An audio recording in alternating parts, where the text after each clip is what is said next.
तो हेलो, अभी हम लोग देखेंगे general treatment of poisoning. General treatment of poisoning.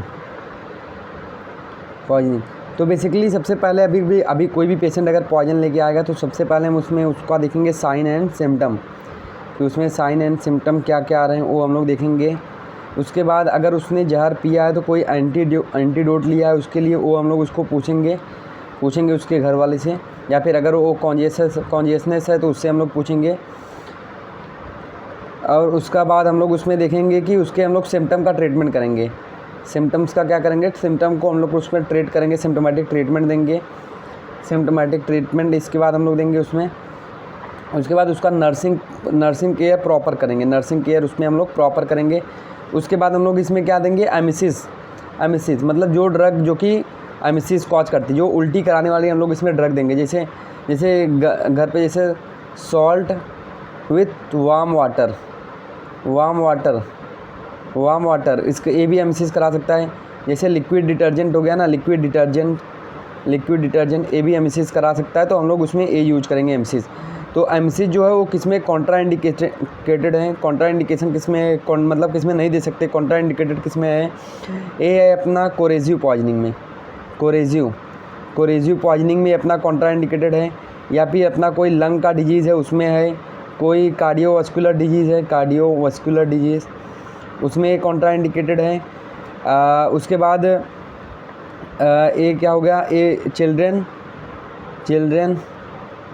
Less than 6 month, इसमें भी हम लोग इसमें नहीं देख सकते। तो कोरेजिव पॉइजनिंग में लंग का कोई डिजीज़ है या फिर कार्डियोवास्कुलर डिजीज़ है, मतलब कोई सिस्टमिक इलनेस है, या फिर चिल्ड्रेन लेस देन 6 मंथ है, तो इसमें हम लोग नहीं देंगे, इसमें हम लोग नहीं देते हैं। इसके बाद या फिर हाइड्रोकार्बन की पॉइजनिंग हुई है, अगर हाइड्रोकार्बन की पॉइजनिंग में भी हम लोग इसको एमिसिस नहीं देते हैं। उसके बाद हम लोग देखते हैं, अभी ये हो गया, उसके बाद हम लोग देखते हैं गैस्ट्रिक लावाज।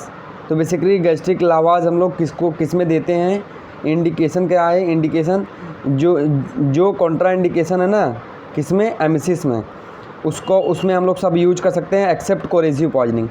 तो कोरेजिव पॉइजनिंग में हम लोग नहीं यूज करते गैस्ट्रिक लावा, एक्सेप्ट कार्बोलिक एसिड। मतलब क्या, अगर कार्बोलिक एसिड की पॉइजनिंग है ना तो उसमें हम लोग गैस्ट्रिक लावास दे सकते हैं, पर और कोरेजिव पॉइजनिंग कोई भी कोरेजिव पॉइजनिंग है एक्सेप्ट कार्बोलिक एसिड, उसमें हम लोग नहीं दे सकते। और ये सब में दे सकते हैं, जैसे लंग का disease, cardiovascular disease, children less than 6 month, ये सब में हम लोग दे सकते हैं हाइड्रोकार्बन। और कॉन्ट्रा इंडिकेशन किस में है, इसमें जैसे स्ट्रेचनिन की पॉइजनिंग किया, उसमें हम लोग नहीं दे सकते। या फिर अगर उसको बोलें अनकॉन्शियस पेशेंट है, मतलब जो होश में नहीं, उसमें भी हम लोग नहीं दे सकते। या फिर उसका एयर प्रोटेक्ट नहीं है, एयर प्रोटेक्ट अच्छा नहीं है।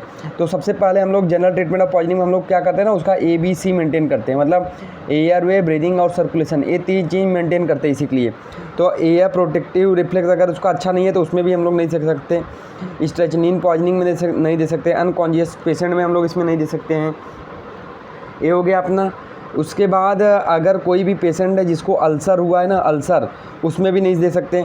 और मैंने बताया कोरेजिव पॉइजनिंग में सिर्फ हम लोग कार्बोलिक एसिड में ही हम लोग दे सकते हैं, कार्बोलिक एसिड इसमें ही हम लोग दे सकते हैं, और किसी में हम लोग नहीं दे सकते, और किसी कोरेजिव पॉइजनिंग में नहीं दे सकते। ये हो गया अपना ए। उसके बाद ये हो गया। अब हम लोग नेक्स्ट वीडियो में देखते हैं कि गैस्ट्रिक लावाज का प्रोसीजर मैं आपको बाद में बताऊँगा। अभी हम लोग गैस्ट्रिक लावा का, जैसे जो गैस्ट्रिक लावाज हम लोग करते हैं, मतलब स्टमक वाज, उसका क्या क्या होता है उसमें।